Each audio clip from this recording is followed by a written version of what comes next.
lagi meriah buat Tuhan.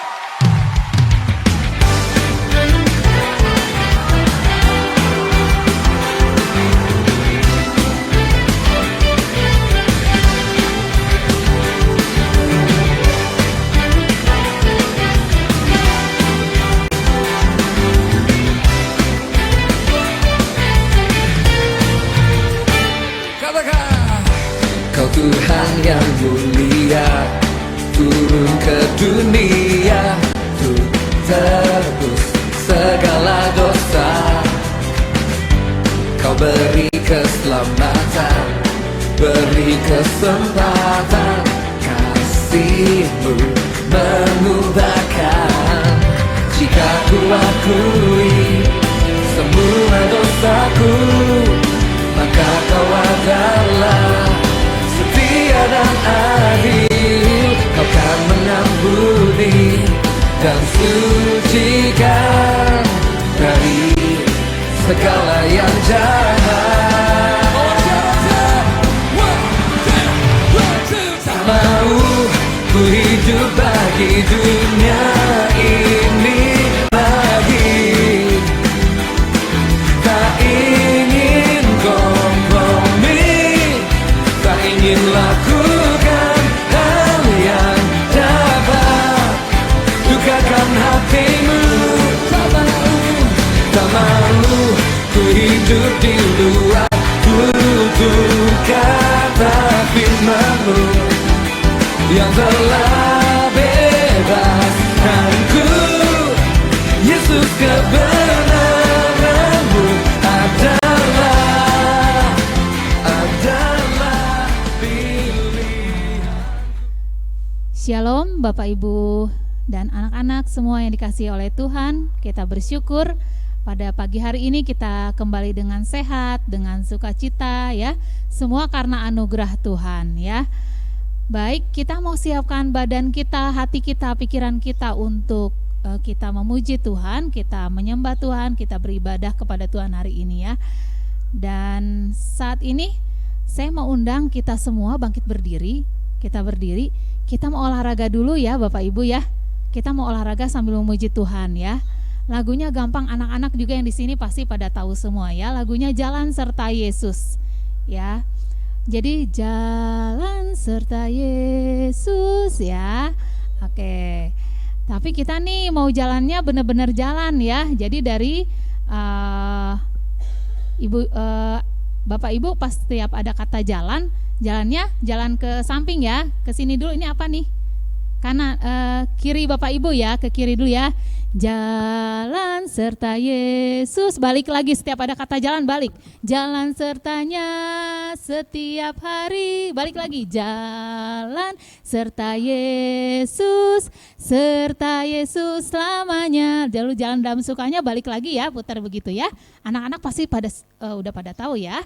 Oke, kita akan mulai nyanyi Jalan Serta Yesus supaya jangan dingin nih nanti pada saat kita beribadah, pada saat kita mendengarkan firman Tuhan ya.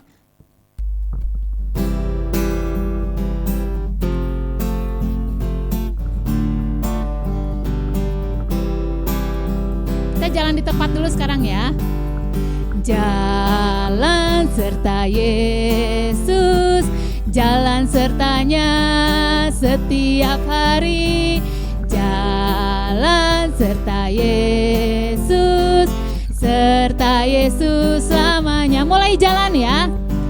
Jalan dalam suka, balik. Jalan dalam duka, jalan sertanya setiap hari, balik. Jalan serta Yesus selamanya. Sekali lagi, jalan dalam Yesus. Jalan serta Yesus, balik. Jalan sertanya setiap hari, balik. Jalan serta Yesus selamanya. Mulai jalan lagi. Jalan dalam suka, jalan dalam duka, jalan sertanya setiap hari. Jalan serta Yesus selamanya. Iya, puji gitu ya. Kita kasih tepuk tangan dulu buat Tuhan Yesus ya. Amin. Kita mau berjalan bersama Tuhan Yesus ya sepanjang hari-hari yang akan kita lalui. Masih tetap berdiri, kita mau berdoa bersama-sama. Kita mau bersaat teduh, doa pribadi bersama-sama, dan kita siapkan hati kita untuk menerima berkat Tuhan.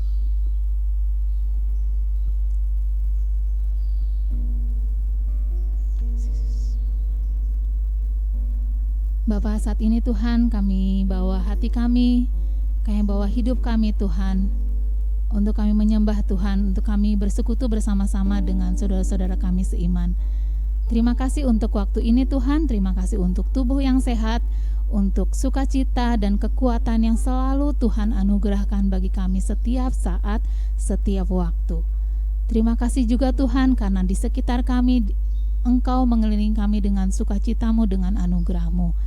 Berkatilah ibadah kami Tuhan hari ini dari awal sampai akhirnya. Biarlah nama Tuhan saja yang dimuliakan. Dalam nama Tuhan Yesus kami berdoa dan bersyukur. Amin. Silakan duduk Bapak Ibu. Ya. Saat ini kita mau renungan kembali ya Bapak Ibu. Pada saat minggu-minggu yang sudah kita lalui pasti ada banyak pergumulan ya, ada banyak masalah yang kita hadapi, tapi kita mau yakin satu hal ya, bahwa Tuhan selalu ada di sekitar kita. Kalau misalnya kita bayangkan ya, kalau di kiri dan di kanan kita Tuhan menyertai kita, di sekeliling kita Tuhan menyertai kita, sebenarnya apa yang perlu kita takutkan ya? Kita mau akan naikkan satu pujian di mana lagu ini mengatakan kiri kananku ada Tuhan, dan kita akan selalu memandang kepada Tuhan.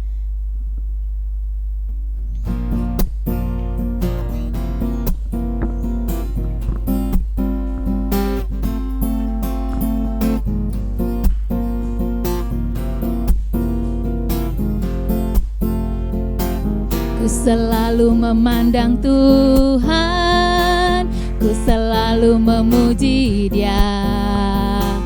Ku percaya kepada Tuhan, ku berpasrah kepadanya.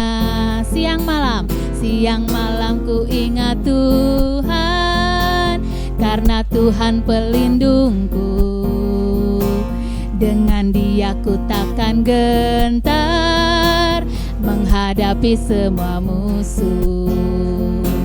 Kiri kananku ada Tuhan, sekelilingku ada Tuhan, dalam hidupku ada Tuhan, Yesus selalu bersamaku.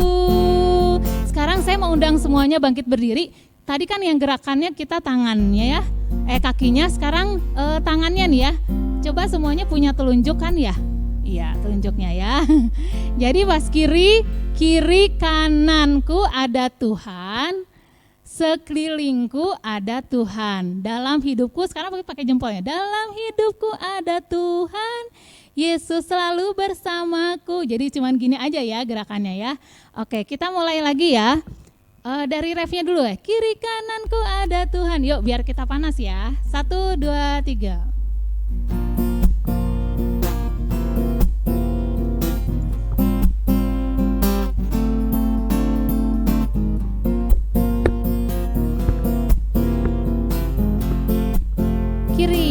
Kiri kananku ada Tuhan, sekelilingku ada Tuhan, dalam hidupku ada Tuhan, Yesus selalu bersamaku. Kiri kananku ada Tuhan, sekelilingku ada Tuhan, dalam hidupku ada Tuhan, Yesus selalu bersamaku. Ku selalu memandang Tuhan, selalu memandang Tuhan.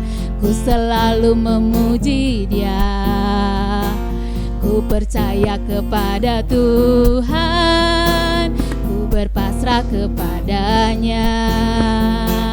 Siang malam ku ingat Tuhan, karena Tuhan pelindungku.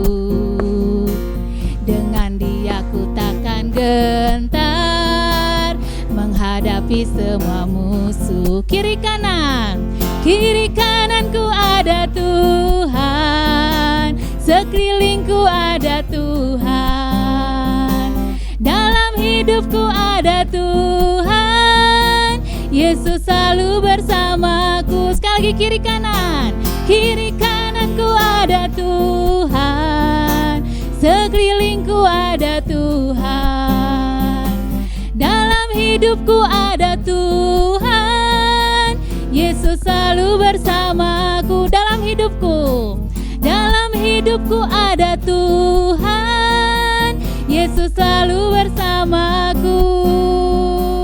Dalam hidupku ada Tuhan, Yesus selalu bersamaku. Beri kemuliaan buat Tuhan. Silahkan duduk Bapak Ibu. Kita akan berdoa syafaat. Kita akan menaikkan setiap doa kita di hadapan Tuhan. Nanti Bapak Amran akan memimpin kita dalam doa syafaat.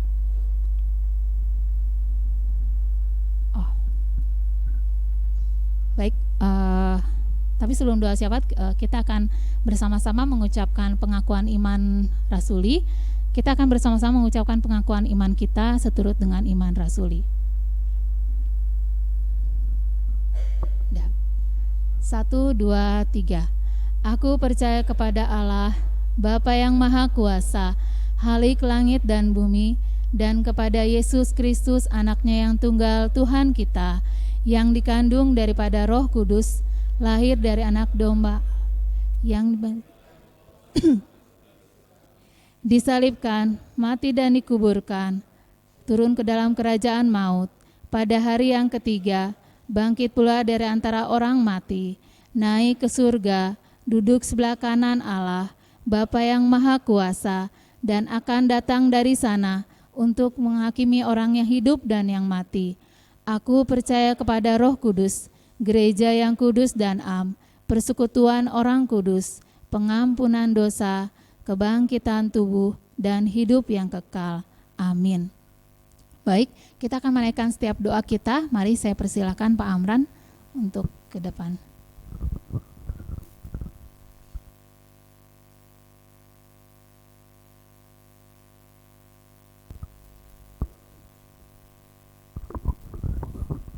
Kita membawa doa-doa syafaat kita. Kita berdoa. Bapa di surga, dalam nama Tuhan Yesus Kristus, kami bersyukur kepadamu Tuhan. Terima kasih untuk penyertaan-Mu, terima kasih untuk berkat-Mu sepanjang minggu ini kepada kami Tuhan Yesus. Tuhan menyertai kami, Tuhan melindungi kami, Tuhan menjagai kami, Tuhan memberikan kami kesehatan. Tuhan Yesus, saat ini kami membawa doa-doa syafaat kami kepada-Mu Tuhan. Kami tahu, kami percaya hanya Engkau harapan kami, hanya Engkau tempat kami mengadu Tuhan. Dan kami tahu kalau kami datang kepada-Mu Tuhan, Engkau akan memberikan kami kekuatan untuk setiap apa yang kami lakukan Tuhan. Segala pergumulan kami taruh di bawah kaki salib-Mu Tuhan Yesus.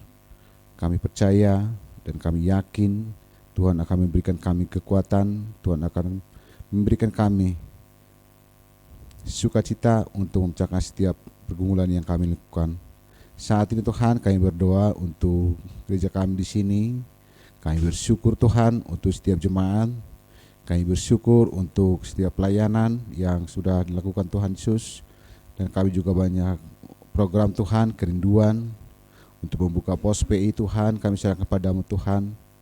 Kami serahkan program ini ke dalam tangan-Mu supaya kami bisa melayani dan juga tempat untuk membuka pos PI Tuhan, dan segala rencana, segala pergumulan ini Tuhan kami serahkan hanya ke dalam tangan-Mu. Tuhan memberikan hati yang mau melayani dan juga segala sesuatu yang kami perlukan Tuhan kami serahkan kepada-Mu. Tuhan Yesus, terima kasih, kami percaya Tuhan rindu untuk memperluas kerajaan Tuhan melalui GKI Agape ini Tuhan Yesus. Terima kasih Bapa. Kami berdoa untuk gembala jemaat kami, untuk Pak Yoyo, kami serahkan kepada-Mu Tuhan untuk pelayanannya, untuk sekolahnya, untuk kesehatan, untuk pergumulan keluarga, untuk Hesro dan juga Citro Tuhan. Kami serahkan mereka dalam tangan-Mu supaya mereka bisa terus melayani kami Tuhan untuk jemaat di sini. Terima kasih Bapa. Kami berdoa Tuhan untuk pergumulan-pergumulan jemaat Tuhan. Kami berdoa untuk jemaat-Mu yang sudah berumur Tuhan Yesus. Kami berdoa untuk oma-oma semuanya, dimanapun mereka berada Tuhan. Kami mohon kepada-Mu, Tuhan berikan mereka sukacita, Tuhan mereka kesehatan yang sempurna baik jasmani maupun rohani Tuhan untuk masa tuanya. Kami bersyukur Tuhan untuk Oma Wenas, Oma Jiman Tuhan, Oma Simon, dan juga lain-lain Tuhan Yesus. Kami serahkan mereka ke dalam tangan-Mu. Dan juga Oma Uti Tuhan, kami serahkan padamu Tuhan. Tuhan berikan kesehatan kepada mereka. Terima kasih Bapak. Saat itu juga kami berdoa untuk khusus untuk Pak Agustinus. Kami serahkan kesehatan Pak Agus ke dalam tangan-Mu Tuhan. Kami berdoa dalam nama Tuhan Yesus supaya Engkau jamah Tuhan untuk seluruh sakit penyakit. Dalam nama Tuhan Yesus akan sembuh Tuhan Yesus. Saat ini kami berdoa khusus untuk Injilnya Tuhan supaya Tuhan jamah. Tuhan angkat segala sakit penyakit dari Injil Tuhan.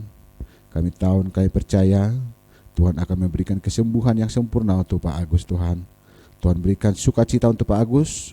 Tuhan berikan semangat untuk Pak Agus Tuhan supaya dengan hati yang gembira Tuhan, Pak Agus bisa dengan sehat, bisa berharap dan hanya bergantung kepada-Mu Tuhan.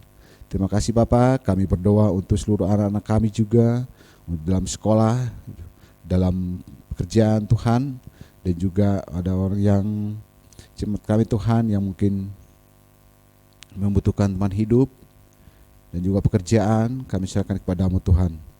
Tuhan berikan anak-anak kami ini Tuhan kesehatan, Tuhan berikan semangat untuk belajar, Tuhan berikan disiplin Tuhan, dan juga pekerjaan yang layak, dan juga jodoh yang sesuai Tuhan dengan kehendak-Mu.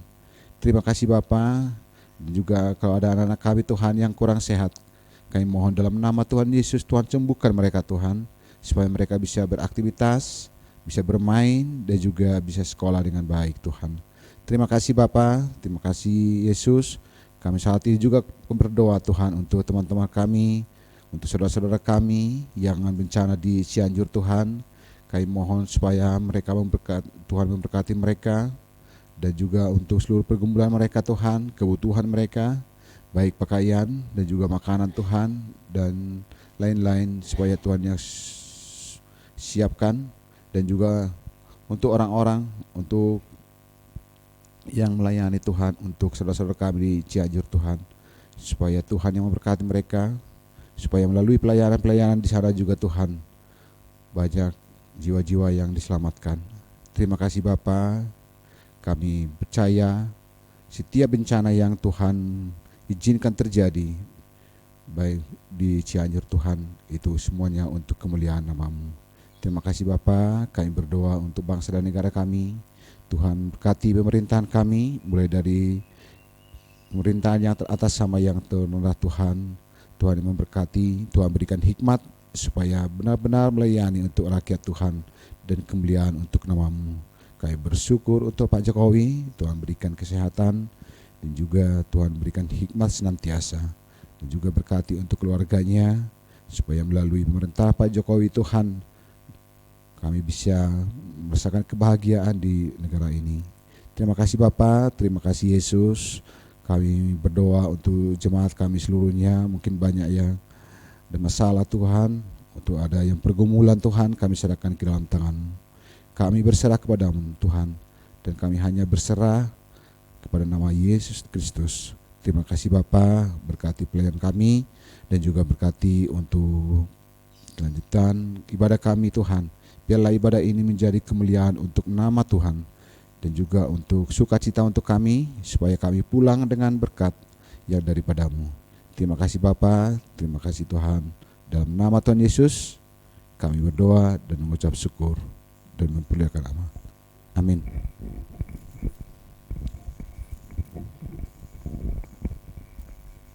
Baik, kita akan melanjutkan rangkaian ibadah kita. Kita akan mempersiapkan hati kita, pikiran kita untuk mendengarkan firman Tuhan, tapi kita akan memberikan dulu yang terbaik untuk Tuhan. Kita akan berikan persembahan yang akan kita siapkan. Namun sebelumnya kita akan berdoa dulu untuk persembahan yang akan kita berikan. Persilakan untuk Angel berdoa dulu.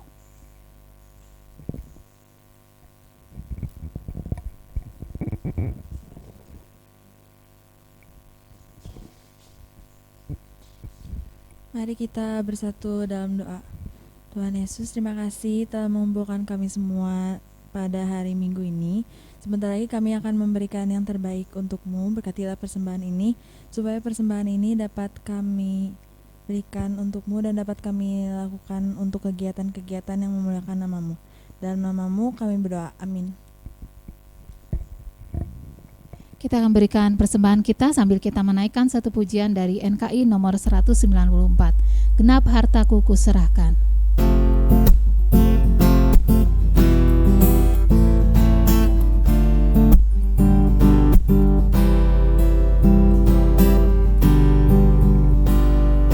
Genap hartaku kuserahkan, Yesus padamu. Hatiku pun kuserahkan, Yesus padamu. Ku naikkan pujianku, ku puji Dikau Tuhan. Ku berani karena Injil-Mu, aku milik-Mu. Ku serahkan genap hidupku, Yesus padamu. Hidupku dan suaraku jadi punyamu. Isi dunia semuanya terliput dengan kuasa-Nya. Beri ampun dan budi-Mu, aku milik-Mu.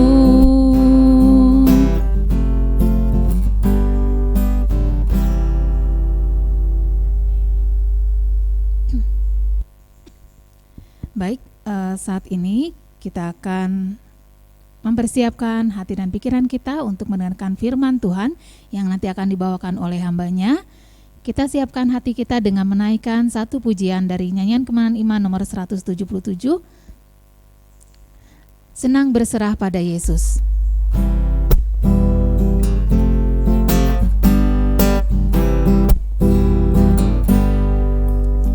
Senang berserah pada Yesus, ku tahu kasih-Nya cukuplah. Meski bergerak zaman masa, tetap Tuhanku lindunglah. Muhalis Engkau batu zaman, kekal dan teguh selamanya. Engkaulah kubu yang teraman, ku berteduh senang dalamnya. Saya undang semua bangkit berdiri. Kita nyanyikan yang keempat. Senang berserah pada Yesus, kenyangku kecap firman-Nya. Terang jalanku dan sentosa, tetap segenap janji-Nya.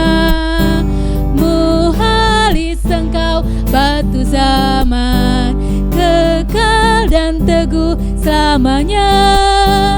Engkaulah kubu yang teraman, ku berteduh senang dalamnya. Saya persilakan hambanya.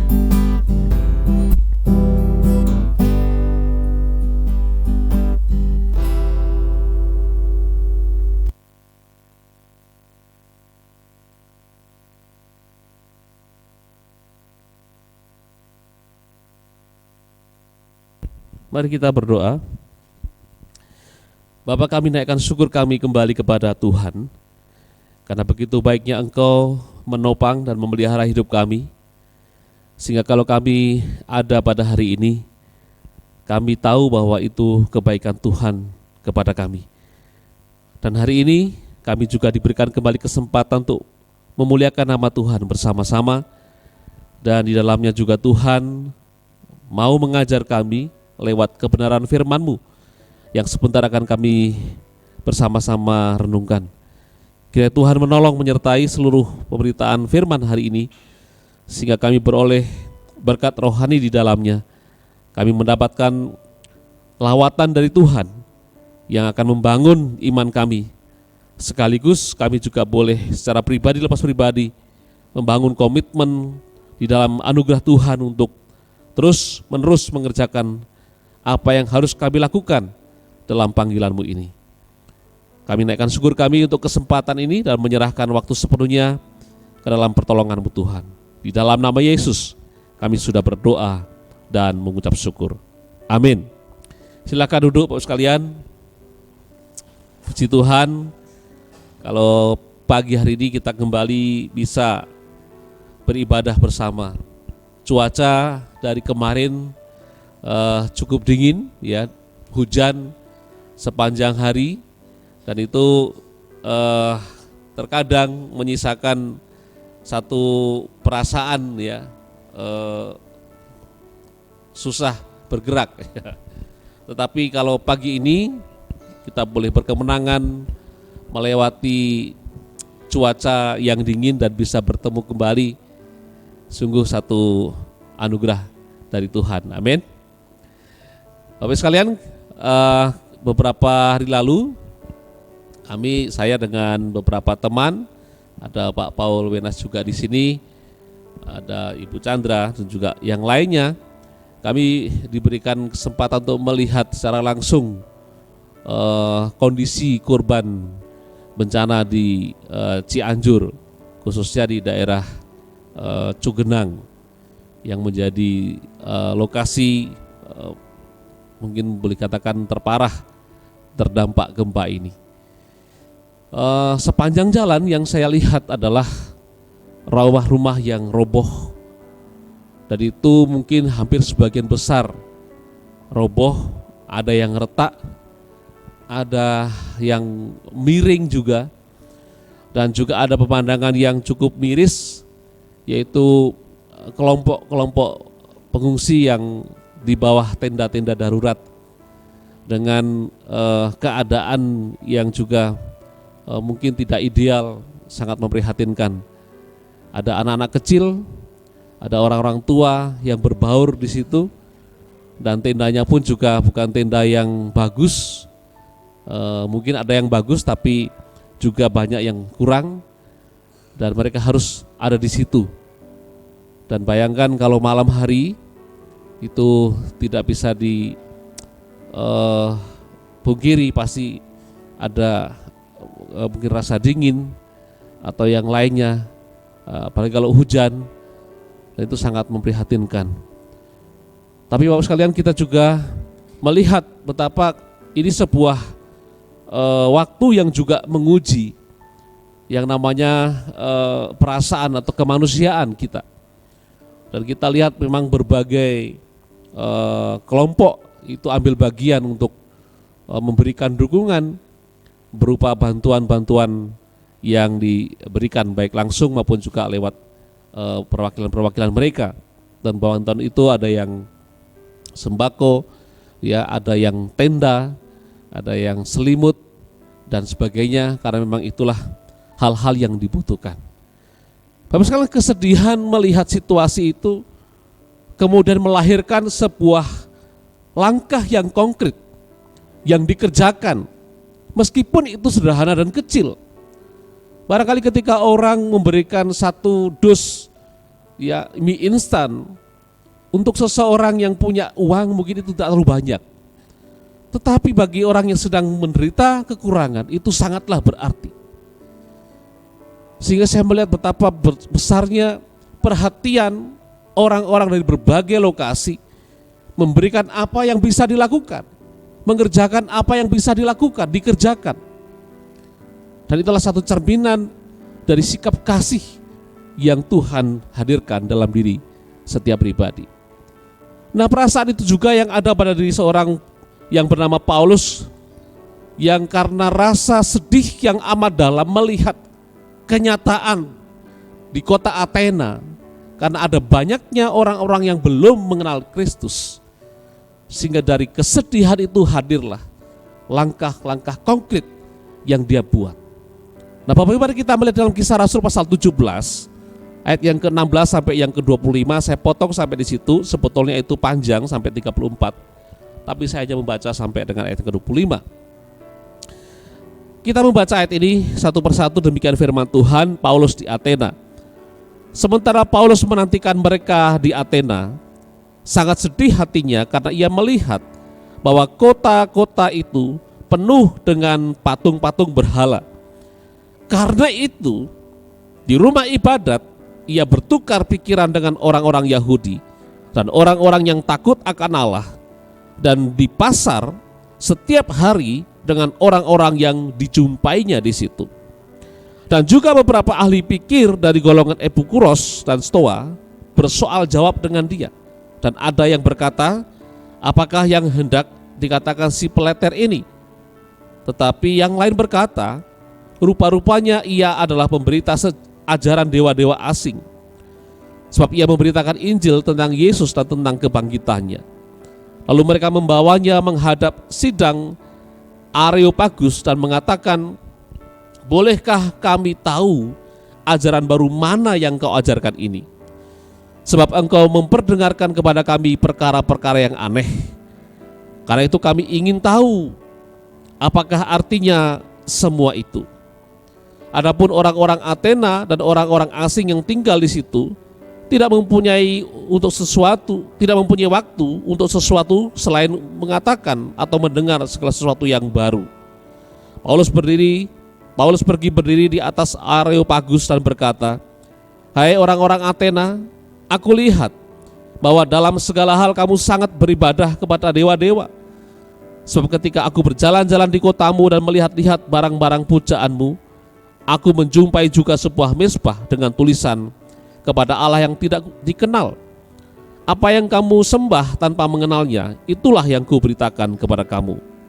Allah yang telah menjadikan bumi dan segala isinya, Ia yang adalah Tuhan atas langit dan bumi, tidak diam dalam kuil-kuil buatan tangan manusia, dan juga tidak dilayani oleh tangan manusia, sebab Ia seolah-olah Ia kekurangan apa-apa, karena Dialah yang memberikan hidup dan nafas dan segala sesuatu kepada semua orang. Bapak Ibu sekalian, keluarga agape yang dikasihi Tuhan, dari bagian ini saya ingin mengajak kita untuk melihat pada satu pokok pikiran.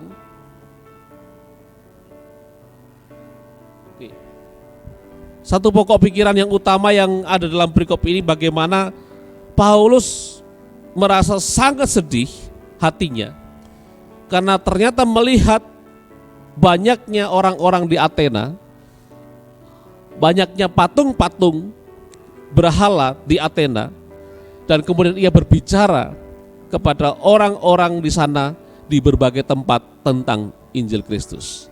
Sekali lagi, Paulus sangat sedih hatinya karena melihat penuh Athena itu dengan patung-patung, dan ia berbicara kepada semua orang di segala tempat tentang Injil Kristus. Bapak sekalian, kita melihat urgensi bantuan yang diberikan kepada saudara-saudara kita yang terdampak gempa kemarin amat sangat mendesak. Orang membutuhkan pangan, orang tidak lagi berani masuk ke rumahnya karena sudah miring, sudah retak-retak sebagian, dan ada gempa susulan yang juga terjadi yang mereka katakan. Dan itu tentu saja berpotensi seandainya rumah sudah miring, sudah retak, mungkin kalau ada gempa lagi bisa jadi itu akan roboh. Sehingga saya bisa mengerti mengapa orang begitu trauma masuk ke dalam rumahnya, entahkah dia mau mengambil barang atau apapun juga. Sehingga pilihan yang tepat adalah orang harus ada di luar, di lokasi yang dikira atau diperkirakan itu aman. Sehingga dari sisi ini saya melihat memang urgensinya, kepentingan, kemendesakannya orang membantu itu sangat penting. karena mereka sangat membutuhkan. Itu sebabnya kita bersyukur gereja kita walaupun tidak banyak yang bisa dilakukan, tapi kita sudah hadir di satu lokasi tertentu, dan hari ini kita terus bergerak untuk memberikan bantuan apa yang bisa kita lakukan. Ini urgensinya. Nah, Bapak sekalian, kalau kita melihat bagian ini, kita menemukan bagaimana Paulus melihat satu urgensi penting yang ditemukan di dalam kota Athena, di mana Athena itu ada banyak patung di dalamnya.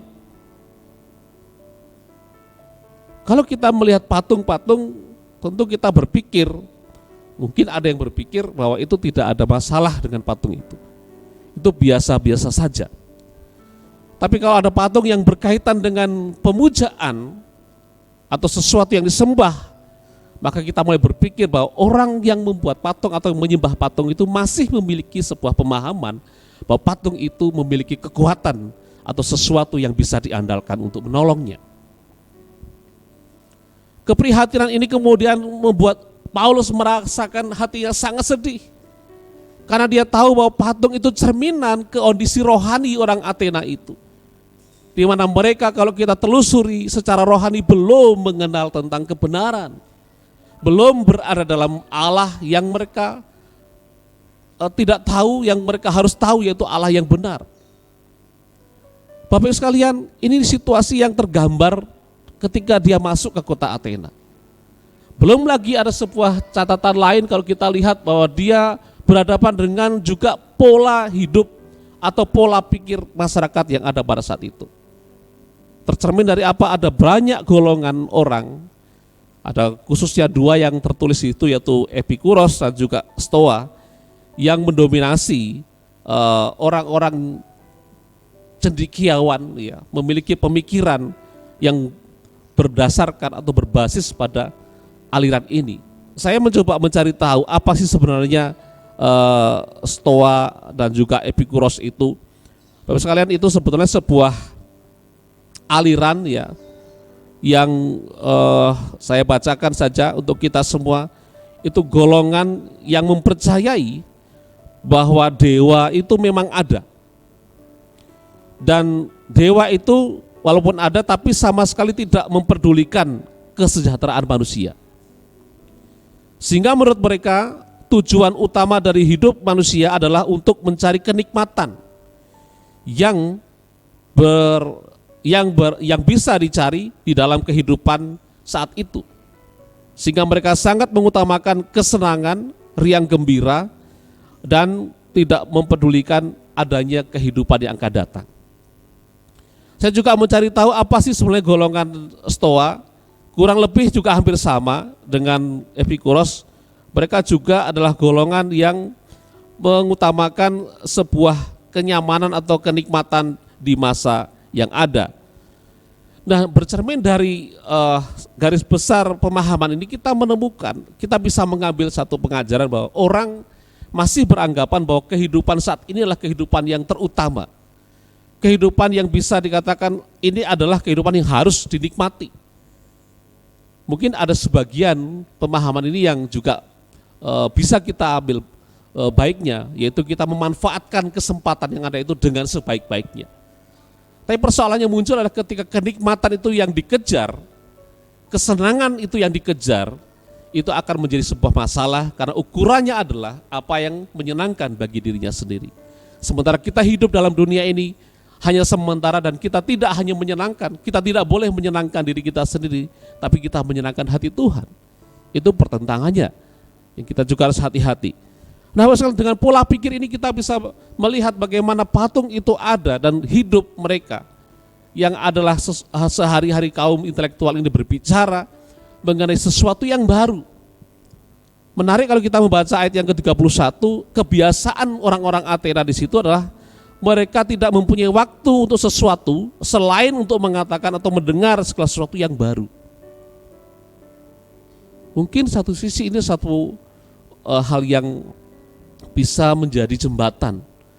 Nah, kalau kita menemukan tadi rangkaian berikutnya akan menjadi satu celah yang kemudian Paulus isi dengan pemberitaan Injil. Nah, Bapak sekalian, kelihatan bagi Paulus keadaan ini sesuatu yang tidak mendatangkan sukacita bagi dia. Kenapa? Karena dari situ tercermin kondisi rohani orang-orang yang ada di situ. Sehingga ayat yang ke-17 itu ada kata karena itu. Frase ini begitu penting bagi saya, bagi kita semua. Karena ada sebuah tindak lanjut, langkah yang konkret yang dilakukan berdasarkan apa yang sudah dilihatnya, apa yang sudah dipikirkannya, sehingga dia perlu bertindak sesuatu yang membuat pertolongan, memberikan sebuah pencerahan, memberikan sebuah langkah untuk membenarkan apa yang salah itu. Bukankah ini sesuatu yang sangat didambakan? Ketika orang melihat sesuatu yang dirasa perlu untuk dibantu, dia tidak hanya melihat dan berwacana saja. Oh iya, di sana ada orang yang perlu dibantu. Di sana ada orang yang membutuhkan ini dan itu. Dia mengolah pikirannya, waduh bayangkan kalau orang itu kesulitan ini, nanti dia akan begini, akan menghadapi masalah 1, 2, dan 3. Tapi kemudian dia berdiam diri sampai di situ saja. Nah, Paulus memberikan satu petunjuk atau satu teladan bagi kita. Ternyata dia tidak hanya berhenti melihat situasi kota itu. Dia tidak hanya bersedih hati memikirkan kondisi kota itu. Tapi kemudian dia melangkahkan kakinya, dia bertindak sesuatu yang sangat konkret walaupun dia sendirian. Ingat, kasus di situ dia sedang menunggu kedatangan Silas dan Timotius sebetulnya dari kota lain sebelumnya, yaitu Berea dan Tesalonika. Tapi dalam keadaan sendiri, dia melihat situasi itu, dia lihat urgensinya, dia harus cepat bertindak, sehingga dia tinggalkan timnya ini. Gak masalah gak ada timnya, tapi dia melakukan sesuatu yang konkret, yaitu dia berbicara di berbagai lokasi. Lokasi mana saja yang menjadi tempat dia berbicara? Kalau kita membaca ayat 17, ada rumah-rumah ibadat. Dia bertemu dengan orang-orang Yahudi di situ. Dia bertemu juga dengan orang-orang yang takut akan Allah. Tapi dia juga berbicara di pasar, dan dia katakan setiap hari. Bayangkan dari sisi waktu, dia menggunakan kesempatan yang ada setiap hari. Untuk apa? Untuk bercerita, bertukar pikiran dengan orang-orang yang dijumpainya. Dan isi daripada pikiran Paulus adalah bagaimana Yesus itu mati dan juga bangkit. Injil Yesus itu yang diberitakan. Bahkan dia ketemu dengan golongan Epikuros dan juga Stoa, orang-orang yang menggunakan rasio mereka untuk menentukan langkah-langkah mereka, pun juga mereka berbicara, dan Paulus menyampaikan Injil tentang Kristus Yesus. Dan yang paling puncaknya adalah ketika ada satu tempat yang namanya Areopagus. Itu satu tempat yang penting bagi masyarakat pada masa itu. Sebuah bukit kecil di kota itu, di mana orang berkumpul memutuskan perkara di tempat itu. Dan tempat itu menjadi tempat yang diberikan seperti mimbar bagi Paulus untuk berbicara. Dan pembicaraannya satu pokok pikiran yang sangat utama, itu tentang Injil Kristus Yesus. Sangat indah Bapak sekalian. Terbuka kesempatan demi kesempatan, lahir dari keprihatinan, dari kesedihan hatinya, muncul langkah yang nyata, langkah yang konkret. Ada belas kasihan, sehingga karena belas kasihan itu dia mengesampingkan kepentingan dirinya sendiri. Demi apa? Demi kebaikan orang yang dikasihinya. Ini persis seperti ketika kasusnya Putri Fir'aun menemukan bayi Musa. Bapak Ibu sekalian, kita tahu perintah Fir'aun untuk membunuh bayi orang-orang Ibrani yang lahir. Kenapa? Karena ada ketakutan populasi budak, bagi mereka itu Israel adalah budak, yang semakin banyak itu mengancam keamanan bagi Mesir, sehingga ada kebijakan supaya membunuh laki-laki bayi yang lahir. Dan kita tahu kisah itu, bagaimana Musa kemudian dalam anugerah Tuhan mengalami pertolongan dari Putri Fir'aun ini.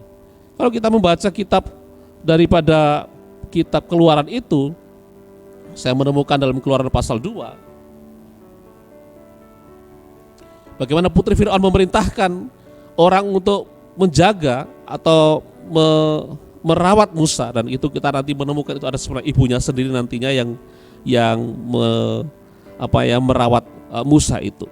Di situ saya melihat satu kegerakan yang urgen dari Putri Fir'aun. untuk menolong Musa, bayi Musa. Saat itu ada ancaman terhadap pembunuhan bayi-bayi yang lahir dari orang-orang Ibrani. Dan dia mengambil langkah konkret. Dia menyuruh pembantunya untuk mengurus itu semua. Yang pada akhirnya itulah cara Tuhan sebetulnya menolong bangsa itu. Musa ditolong dan diasuh oleh ibunya. Dan dalam asuhan ibu selama waktu yang ada itu, kebenaran Tuhan Israel itu ditambahkan, disampaikan. Dan itu menjadi landasan bagi hidup Musa. Meskipun dia hidup besar di Mesir, di istana, tapi hatinya tidak bisa lepas daripada kecintaannya kepada Allah dan juga kepada bangsa Israel. Sehingga dia rela berbuat sesuatu yang ekstrim, yaitu apa? Membela bangsanya. Walaupun dia harus pergi karena ancaman dan mengembara cukup lama. Terus sekali itu satu hal yang memberikan satu gambaran kepada kita bahwa pentingnya langkah yang cepat meskipun ada masalah-masalah yang juga dihadapi. Contoh yang kedua, saya juga bisa melihat seorang ibu yang kita tahu ketika memiliki satu masalah, ada dua orang ibu yang bayinya jadi rebutan. Salomo dalam hikmatnya memberikan cara ya, bagaimana menyelesaikan kasus itu. Seorang ibu yang asli mengatakan di dalam 1 Raja-Raja pasal 3 ayat 26 dan 27 tidak menginginkan anak itu dipenggal. Biarlah dia hidup, meskipun mungkin dia hatinya pedih ketika mengatakan itu, karena harus berpisah dari anak yang masih kecil, yang memang adalah darah dagingnya sendiri. Tapi demi kecintaannya, demi supaya dia hidup, dia rela untuk tidak mengambil anak itu. Biarlah istilahnya menjadi milik ibu yang itu, yang satu lagi, meskipun itu bukan ibunya, tapi saya rela karena kasihnya. Dia tidak ingin anak itu dipenggal. Dan itu ternyata menjadi satu jawaban, karena kemudian Raja Salomo memutuskan ibu inilah yang sesungguhnya punya anak itu. Ini belas kasihan seorang ibu menggerakkan dia berbicara, merelakan kepentingannya dikorbankan demi kebaikan sang bayi ini. Itu cara-cara yang sangat bagi saya menginspirasi, mendorong.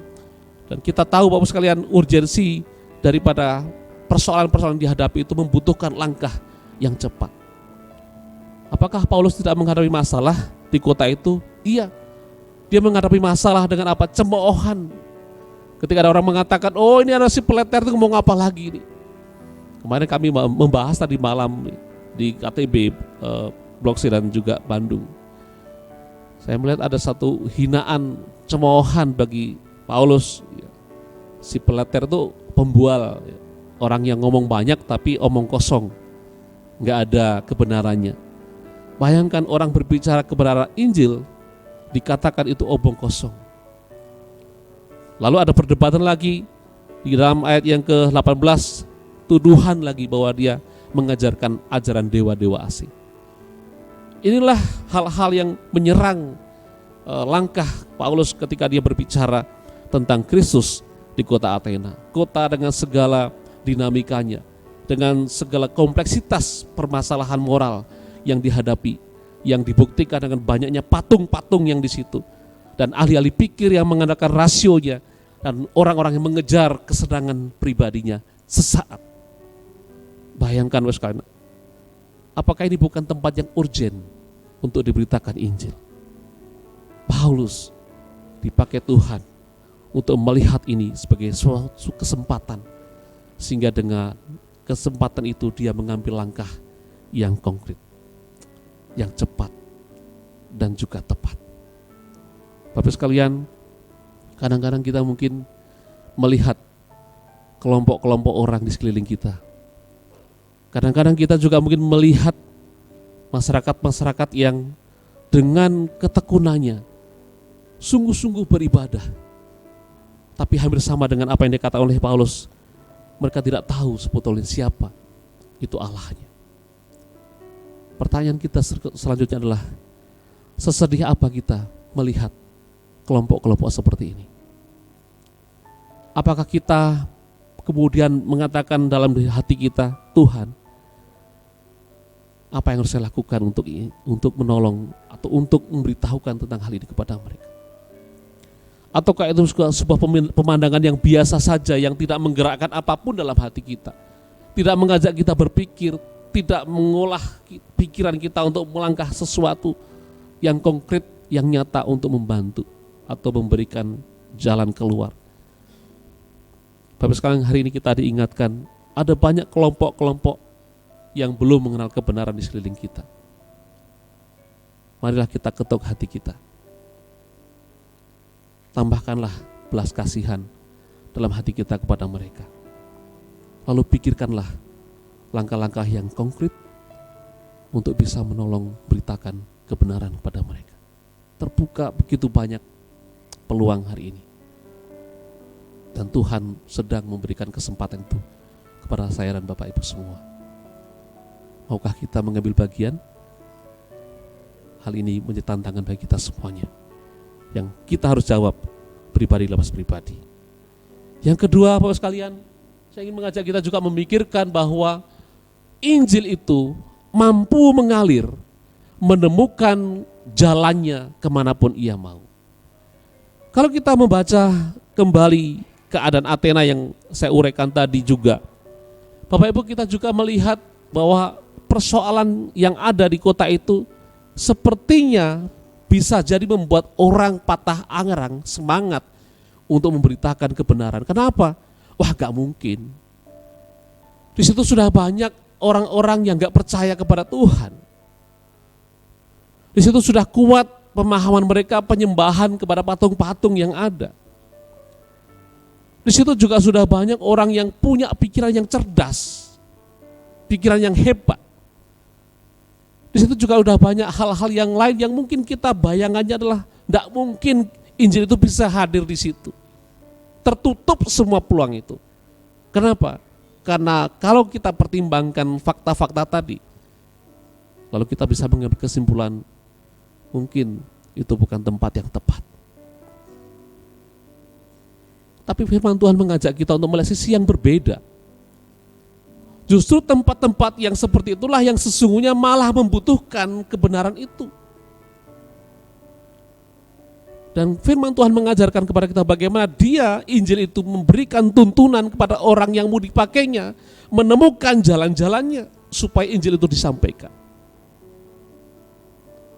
Bayangkan pertemuan dengan banyak orang yang sampai akhirnya mengajak dia pada satu tempat yang namanya Areopagus itu, bagi saya itu punya sesuatu yang berbeda. Saya melihatnya bahwa kok bisa orang yang baru ada di situ, sudah sampai kepada posisi yang sangat krusial di kota itu, tempat yang sangat penting di kota itu, di Areopagus. Dan kemudian ada jalan yang sangat terbuka, yang Tuhan atur sedemikian rupa dengan apa? Orang ingin tahu. Oh Bapak sekalian, pertanyaan di dalam ayat yang ke-19 itu bagi saya itu begitu berharga. Dikatakan, bolehkah kami tahu ajaran baru mana yang kau ajarkan ini? Walau, inilah sebuah kesempatan emas. Ini sebuah jalan yang Tuhan buka dengan cara yang ajaib. Ini bukan pertanyaan sederhana, ini pertanyaan yang akan membereskan akar masalah mengapa mereka masih menyembah patung, mengapa mereka masih hedon menikmati kesenangan dunia sesaat itu. Ini langkah yang Tuhan buka, yang akan membereskan akar permasalahannya, itu dosa yang mengikat pola pikir hidup masyarakat pada saat itu. Dan bayangkan, ini tidak hadir dengan tiba-tiba. Seperti berproses dari rumah ibadat, dari pasar setiap hari, sampai akhirnya ke lokasi itu. Saya melihatnya, membayangkan ini seperti air yang datang ke tempat-tempat yang lebih rendah, yang walaupun di hambat sebelah sini dia bisa bergeser ke sana, di hambat sebelah sini seperti bergeser lagi ke sebelah kanan, mencari celah-celah yang bisa dia lalui, sampai pada satu titik di mana dia ada di situ dan berkumpul dan mendatangkan manfaat bagi orang yang ingin menggunakannya. tempatnya Tuhan mengatur langkah-langkah ini. Tempat yang dalam pikiran kita tidak mungkin, tapi Tuhan membuatnya menjadi mungkin dengan caranya. Ini tentu saja menumbuhkan optimisme bagi kita semua yang ada pada hari ini, Bapak sekalian. Paulus kemudian menjelaskan tentang siapa itu Allah yang benar. Kalau kita membaca pasal 24 sampai seterusnya, 23 sampai seterusnya, kita sedikit-sedikitnya itu menemukan 3 poin besar tentang Allah yang disampaikan oleh Paulus di dalam ayat-ayat yang tersebut di atas. Itu tentang siapa Allah itu. Yang pertama ayat 24 sampai 25 dikatakan bahwa Allah itu adalah Allah yang berkuasa, pencipta. Oh, ini penting sekali. Pemahaman tentang Allah dimulai dari soal yang satu ini. Penciptaan, bagaimana Allah menciptakan dunia ini, itu akan mengantarkan kita memahami tentang siapa itu Allah. Allah adalah Allah yang berkuasa, Allah yang cukup dengan dirinya sendiri, Allah yang bisa memberikan, menciptakan sesuatu dari yang tidak ada menjadi ada. Allah yang hanya menciptakan sesuatu dengan hanya berkata, berfirman. Ada banyak sisi yang bisa kita lihat, pelajari, dan itu membuktikan tentang kekuasaan atau kemahakuasaan daripada Allah. Bapak Ibu, kalau kita melihat bagian ini sangat mendasar, hal-hal yang disampaikan oleh Paulus. Tentu kalau kita kembangkan bisa banyak sisi yang kita pelajari. Tapi secara penting dia menandaskan kepada jemaat, kepada orang-orang Athena bahwa Allah yang disembah itu, yang mereka tidak kenal itu, itulah yang diberitakan oleh Paulus. Dan Allah itu adalah Allah yang berkuasa, yang tidak perlu dilayani oleh tangan manusia seolah-olah kekurangan apa-apa. Ayat 25. Karena sebenarnya dia yang memberikan hidup, dia yang memberikan nafas, dan segala sesuatu ada pada dia.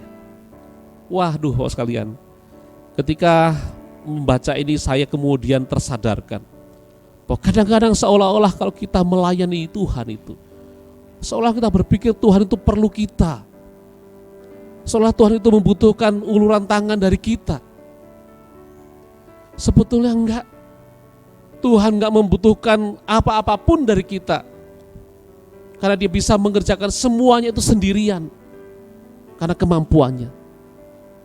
Tapi hebatnya dia memilih memakai kita. Itu hebatnya Tuhan. Kasihnya Tuhan itu begitu besar.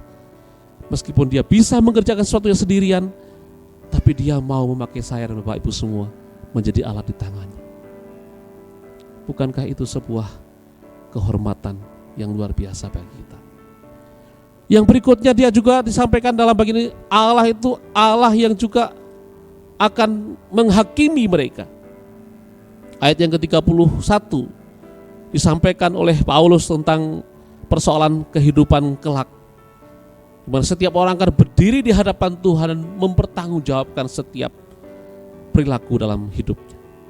Ini menghancurkan sebuah pemahaman dari golongan tadi yang mengatakan bahwa hidup itu hanya sekarang ini saja. Itu sebabnya mari kita nikmati, kita berfoya-foya, hura-hura. Ternyata masih ada berikutnya. Satu masa yang kekekalan yang dimana kita akan bersama dengan dia, kalau kita dalam dia. Tapi kalau manusia tidak dalam dia, tentu kekekalan bersama atau jauh terpisah dari dia. Hanya ada 2 kesempatan itu. Ini orang sering melupakannya. Dan golongan ini kemudian diingatkan, ternyata ada satu masa di mana orang akan menghabiskan masa kekekalan dan di mana tempatnya. Sehingga tidak boleh menggunakan masa yang ada itu untuk berfoya-foya, mengejar kesenangan dirinya, tapi kepada apa yang Tuhan tetapkan, yaitu memuliakan dia dan menyenangkan hati Tuhan. Dia akan menghakimi. Itu yang dikatakan oleh ayat 31 perihal Allah yang disembah oleh Paulus yang disampaikan kepada mereka. Dan yang terakhir, Allah yang disembah juga Allah yang hidup. Ayat yang ke-28 dikatakan bahwa sebab di dalam dia kita hidup, kita bergerak, kita ada. Seperti yang telah juga dikatakan oleh pujangga-pujanggamu, sebab kita ini dari keturunan Allah juga. Saya ingin menyadarkan betapa kehidupan seseorang tanpa Tuhan mengizinkannya tidak mungkin terjadi. Makanya Paulus dalam statementnya yang sangat memberkati mengatakan bahwa kalau kita ada hari ini itu karena kemurahan Tuhan. Ini menegaskan bahwa manusia betul-betul tidak akan pernah bisa tahu seberapa lamanya dia hidup. Sehingga kalau dia hidup harus bersyukur dan menggunakan waktu yang ada dengan sebaik-baiknya untuk memuliakan nama Dia. Kita bersyukur kita diberikan kesempatan untuk mengingat ulang tahun. Minggu ini ada salah satu Ibu Nova juga ulang tahun. Ulang tahun pernikahan Pak Gabriel dengan Bu Narti. Diingatkan, oh kita sudah sampai di usia sekarang ini. Apakah kita menyadari bahwa itu anugerah Tuhan atau itu kita sadar sebagai kekuatan kita? Tentu kita tidak akan sampai kepada mengatakan bahwa itu kekuatan kita. Itu anugerah Tuhan. Karena hanya di dalam Dia kita hidup, kita bergerak dan segala sesuatunya kita alami. Bapak sekalian, inilah catatan-catatan penting yang disampaikan oleh Paulus kepada mereka tentang siapa itu Allah. Dan itulah Injil Kristus yang disampaikan bagi mereka. Bapak sekalian, kita tahu dalam Kolose pasal yang ke-2 ayat yang ke-8 dikatakan bahwa hati-hati jangan sampai orang itu ditawan oleh filsafat dunia ini yang kosong. Juga mengajarkan kepada kita pentingnya kita berawas diri terhadap berbagai hal serangan terhadap iman Kristen. Filsafat-filsafat, mungkin ada hal-hal yang sepertinya sangat menarik, tapi kemudian menyimpang dari kebenaran. Dan cara iblis itu luar biasa hebatnya. Kadang dia masuknya itu secara perlahan, smooth, sampai akhirnya menjebak dan menangkap kita. Hedonisme, kesenangan dunia ini, kemudian cinta akan diri sendiri, relativisme, orang tidak lagi menganggap ada satu yang benar ultimat atau satu benar yang utama. Orang menganggap kebenaran itu milik masing-masing sesuai dengan pandangan masing-masing. Wah, itu akan kemudian terus bergulir, akan terus menggerogoti, mengancam, menyerang pikiran-pikiran dan juga pengetahuan-pengetahuan kita. Dan kalau kita tidak memiliki kebenaran firman Tuhan sebagai dasar, kita bisa tertawan dan juga kemudian masuk ke dalam perangkapnya. Bapak sekalian, Injil Tuhan itu menemukan jalan dengan caranya yang hebat. Dari berbagai hal yang kita temukan, kita baca tadi, kita lihat Injil itu masuk ke berbagai kelompok dan sampai kepada satu titik untuk deklarasi tentang Kristus dan juga apa yang sudah diperbuatnya. Sebagai kesimpulan daripada firman Tuhan hari ini, Bapak Ibu, kita tahu bahwa Injil itu kekuatan Allah. Amin. Injil itu adalah karya Allah yang ajaib, yang mampu menjawab dan menghancurkan pandangan-pandangan filsafat-filsafat dunia. Dan Injil itu sekarang dipercayakan kepada kita. Dan kita menghadapi keadaan mungkin sama seperti kota Athena tadi. Dengan tantangan dari sisi pemikiran-pemikiran dunia. Dengan tantangan sistem-sistem peribadahan dalam dunia ini. Dan seolah-olah seperti tidak ada lagi cara untuk kita berkarya di tengah-tengah situasi yang seperti itu. Tapi hari ini kita diteguhkan, ternyata ada caranya. Karena Injil itu bekerja secara ajaib, menemukan langkah-langkah, jalan-jalan untuk sampai kepada orang yang ingin dijangkaunya. Persoalannya adalah sesedih apa kita melihat orang-orang yang belum dalam Kristus dan kemudian memikirkan dan melakukan tindakan yang nyata. Jangan takut, karena karena Injil lah yang bisa menjawab semua persoalan-persoalan yang tadi dihadapi. Dan kita diberikan kepercayaan untuk menyampaikan itu. Mari kita kerjakan apa yang jadi bagian kita dengan sungguh-sungguh. Secara maksimal dalam waktu yang ada ini. Karena kita tidak tahu sampai kapan kita ada dalam dunia ini. Mari kita berdoa. Bapa di surga, kami bersyukur kebenaran firman-Mu mengajar kami dan meneguhkan kami. Betapa urgentnya, betapa mendesaknya dunia ini membutuhkan Injil. Karena dunia ini telah jatuh ke dalam dosa, sehingga menghadirkan pikiran-pikiran dari sumber-sumber yang dosa ini. Dan itu mempengaruhi pola pikir, tatanan sistem dalam dunia ini. Tuhan, kami berdoa untuk setiap diri kami. Tolonglah kami, agar kami memiliki mata seperti mata-Mu. Kami memiliki pikiran dan hati seperti hati-Mu yang berbelas kasihan kepada banyak orang, sehingga tergerak untuk berbelas kasihan, bertindak, menyampaikan kabar baik. Tuhan, kami sadari tantangannya begitu besar, tidak mudah dan kadang-kadang menakutkan bagi kami, sehingga membuat kami enggan untuk bertindak.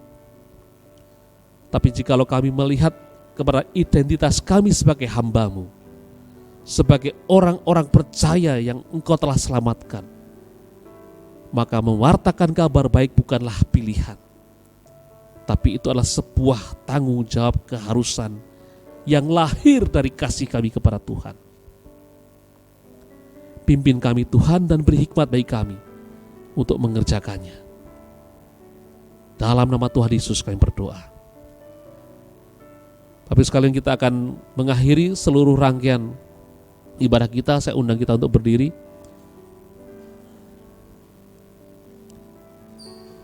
Kita akan berdoa untuk yang berulang tahun dan sekaligus terima berkat Tuhan.